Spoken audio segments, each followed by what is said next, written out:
So, the US and Israel hit Iran, and everyone in line is doing the thing where they already know what it means before they've read anything. I want to do the other thing, the boring thing, the thing where we ask, what was the goal? What did they think they were buying? And what happens if they're wrong? That's the video. Incentives, risks, and receipts. In that order. Stick around, because in a few minutes we're going to get to the part that most coverage is skipping, the downside scenario that nobody wants to say out loud. Before we start, quick question for the comments. Do you think this ends quickly, or does it spread? I genuinely want to know what you're seeing, because the answer will shape everything that follows. Let's separate facts from vibes before the comments start. www tree. I'm in Arlington, D.C., adjacent, close enough to hear the strategy talk, far enough to still live in the real economy. I'm not here to recruit you into a side. I'm here to make the headlines make sense. Here's the thesis in plain English. The incentives behind this look like a mix of deterrence, domestic credibility, regional positioning, and endgame leverage. That's four things with different logic, different risk profiles, and different definitions of success. Understanding them separately is how you avoid being manipulated by any one of them, because each of those four things can be true at the same time, and they can all conflict with each other at the same time. And that conflict is part of why situations like this are hard to contain. Quick roadmap for the next 12 minutes. We start with the receipt check, what actually happened, what we know for sure, and what we don't. Then we walk through four incentive buckets. Then the risk ladder, which is where this gets uncomfortable. Then a Steelman counter-argument, because fairness. Then, what to watch next? Everyone is yelling. Let's read the boring part. Okay, receipt check. What do we actually know? Here's the confirmed sequence from official channels. US CENTCOM states that Operation Epic Fury began striking targets inside Iran at 1:15 a.m. Eastern on February 28, 2026. Israel's operation is called Roaring Lion. The target categories named by both militaries include IRGC command and control, air defense systems, missile and drone launch sites, and military airfields. That's the on-record official version of what was hit and why.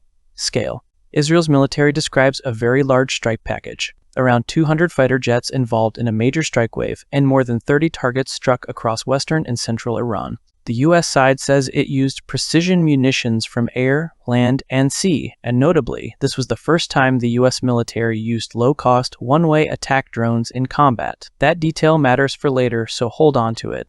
On Iranian leadership, multiple major outlets, including Reuters, report that Iranian state media confirmed Ayatollah Khamenei was killed on February 28th.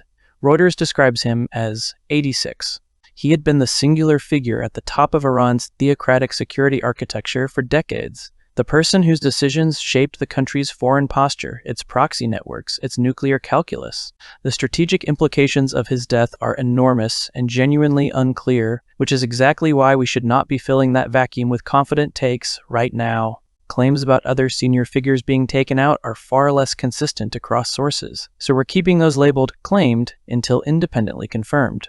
On retaliation, confirmed reports already show the map widening fast. Reuters has documented Iranian missile strikes reaching Abu Dhabi, Dubai, Doha, and Bahrain, including an attack on the service center of the U.S. Fifth Fleet. Kuwait confirmed a missile strike on a U.S. base. Israel saw emergency services respond to an injured persons incident in Tel Aviv from a residential building strike. Dubai International Airport was damaged, 4 people were injured, and there were separate incidents at the Burj Al Arab and at Jebel Ali port. While we don't know yet full battle damage assessments, what was actually disabled versus what was hit. Internal command and control stability inside Iran after leadership disruption. Whether stated goals match operational reality. Those are the holes in the confirmed picture. What people are getting wrong already, a big strike doesn't equal mission accomplished. Viral clips of fires and explosions are not verified outcomes. Think of it like an app update. You can push it live, but you don't know what broke until users start screaming. Drop one claim in the comments you want us to receipt check. Chapter 2. Incentive number 1, deterrence and capability degradation. On the record, the U.S. describes the goal as dismantling Iran's security apparatus and reducing imminent threats. Israel's military messaging emphasizes degrading the missile array and air defenses, specifically improving what they call the Israeli Air Force's freedom of action. That's the official framing. Now the analysis layer, clearly labeled as analysis. Deterrence is the logic of, we can reach you, and the cost of trying us is higher than you want to pay. Capability degradation means, even if Iran wants to retaliate at scale, they have fewer working tools to do it with. Fewer launchers, degraded radar coverage, disrupted command nodes. There's a hidden incentive inside deterrence that's worth naming. This puts Iran in a bind. If they retaliate hard, they risk escalation. If they stay quiet, they look weakened to every actor watching. Allies, adversaries, proxies, their own population. That's the trap the strikes were probably designed to create. Deterrence is not peace, it's fear math. The analogy, it's like locking your car after it gets broken into. Useful, maybe, but it doesn't fix the neighborhood. And it doesn't prevent the guy who already copied your key. Do you think deterrence works in 2026? I'm genuinely asking because the conditions that made deterrence effective during the Cold War are not quite the same conditions we're operating in now. Chapter 3. Incentive number 2. Domestic politics and credibility signaling. Here's where I want to be precise about what I'm claiming and what I'm not. I'm not saying anyone did this as a distraction. That's a motive claim, and motive claims without receipts are not how we do things here. What I am saying, the incentive structure rewards decisive and punishes hesitant. That's true regardless of anyone's inner thoughts. Leaders operate inside systems that score them constantly. Security credibility, coalition stability, how your base perceives strength. These don't pause when military decisions are being made. They actively shape them. The evidence layer, Reuters reported on February 28th, that opposition Democrats and some Republicans were already arguing a prolonged campaign would require congressional authorization and that lawmakers should vote within days. That fight is already happening. And the 2026 election cycle is live. Midterms are in November. That's the environment decision makers are inside. I'm not saying distraction. I'm saying leaders are rewarded for decisive and punished for hesitant. Those are different claims with different implications. The incentive structure matters even if you give everyone the most charitable possible reading of their intentions. The relatable version, if your job is to look in control, you'll pick options that look controllable, even if they aren't. That's not unique to any party or any country. It's how political incentives work everywhere. What domestic incentive do you think matters most right now? US political dynamics, Israeli coalition dynamics, or something else? Let me know. Chapter 4. Incentive number 3. Regional architecture. Allies, proxies, and red lines. The map of this conflict is already bigger than 2 flags. Confirmed retaliation events hit Israel, UAE, Qatar, Bahrain, and Kuwait. Gulf airports and port infrastructure got caught in it within the first 12 hours. That's not just background noise. That's the regional architecture getting stress tested in real time. The incentive for the US and Israel to act, reassure regional partners that the security umbrella is real, deter proxy networks from escalating, and signal to every actor watching what the new red lines are. If you let capabilities accumulate unchallenged, the red lines drift. This resets the calibration, at least that's the logic. The risk is that proxy conflicts are distributed systems. You can't pull a plug on them. Hezbollah and the Houthis have already signaled active involvement. Those aren't new actors in this space, but their decisions now ripple through every base, every shipping lane, every airspace in the region.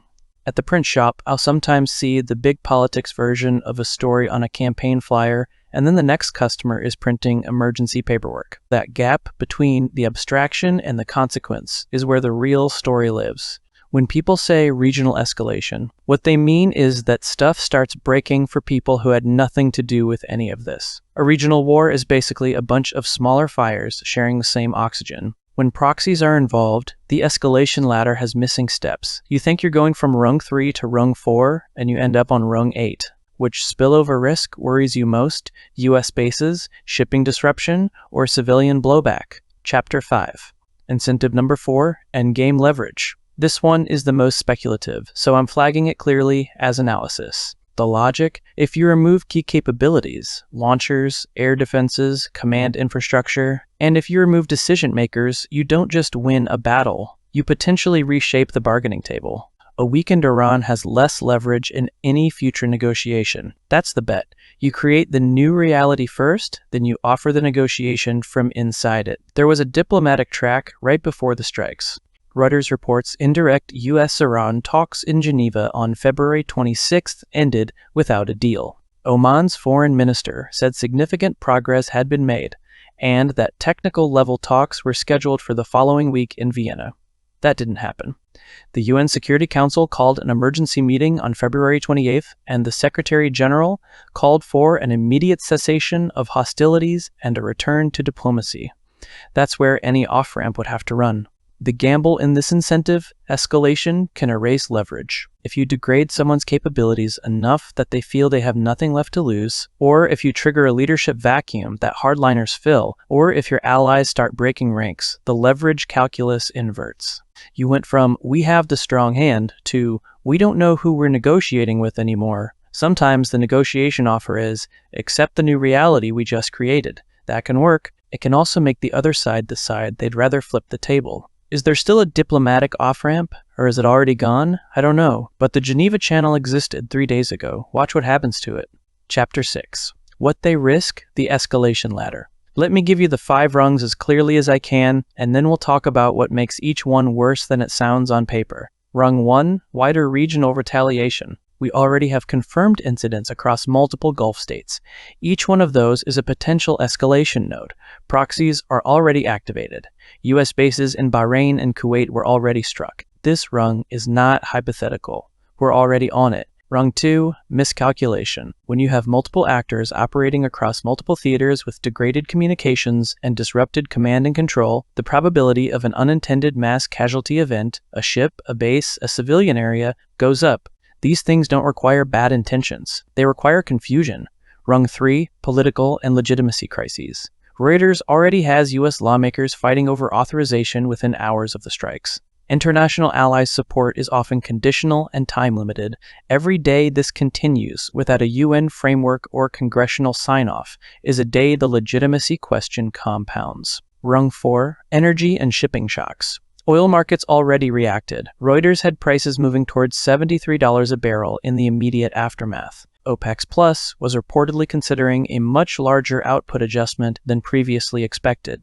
A maritime safety advisory from UK MTO, that's the UK's Maritime Trade Operations Agency, was issued on February 28th covering the Arabian Gulf, Gulf of Oman, North Arabian Sea, and the Strait of Hormuz, warning of elevated military activity and electronic interference. The Strait of Hormuz is not a minor detail. It's one of the highest traffic energy choke points on the planet. You don't need to be a finance person to understand why that matters. Rung 5, long war entrenchment. The forever sequel nobody asked for. If this doesn't achieve a decisive, durable outcome in the near term, the probability of it becoming a years-long grinding conflict increases. The people making these decisions will not bear that cost equally. They never do. On the leadership question specifically, removing Khamenei cuts both ways. It could mean collapse of coherent strategy inside Iran. Or it could mean hardliners consolidate. The succession fight gets bloody, and you end up with a more extreme decision-making apparatus. We genuinely do not know which direction this goes yet. If the plan requires everything going right, it's not a plan, it's a wish. The scariest outcomes are usually the unplanned ones. Now the Steelman. The counter-argument I want to take seriously, maybe this is the least bad option. Maybe US and Israeli leadership had intelligence indicating a major Iranian capability or attack was imminent, and they made a judgment that a coordinated preemptive strike was better than absorbing that attack and responding afterward. I take that possibility seriously. Prevention logic is real. The question I'm asking, not dismissing asking, is what is the evidence of imminence? Who is making that claim? And what independent verification exists? Because imminent threat has been invoked before to justify decisions that looked different in retrospect. That doesn't make it false now. It means we should demand receipts, same as everything else. Even if the prevention logic holds, least bad can still be bad, and can still spiral. Here's where I land. This looks like a high-stakes bet, buy deterrence and leverage now, accept a real chance of regional escalation and long-term blowback as the cost. Starting is easy. Controlling the ending is the hard part. That has been true in every major military action in this region in the last 25 years, and there's no reason it's less true now. Here's what I'm watching.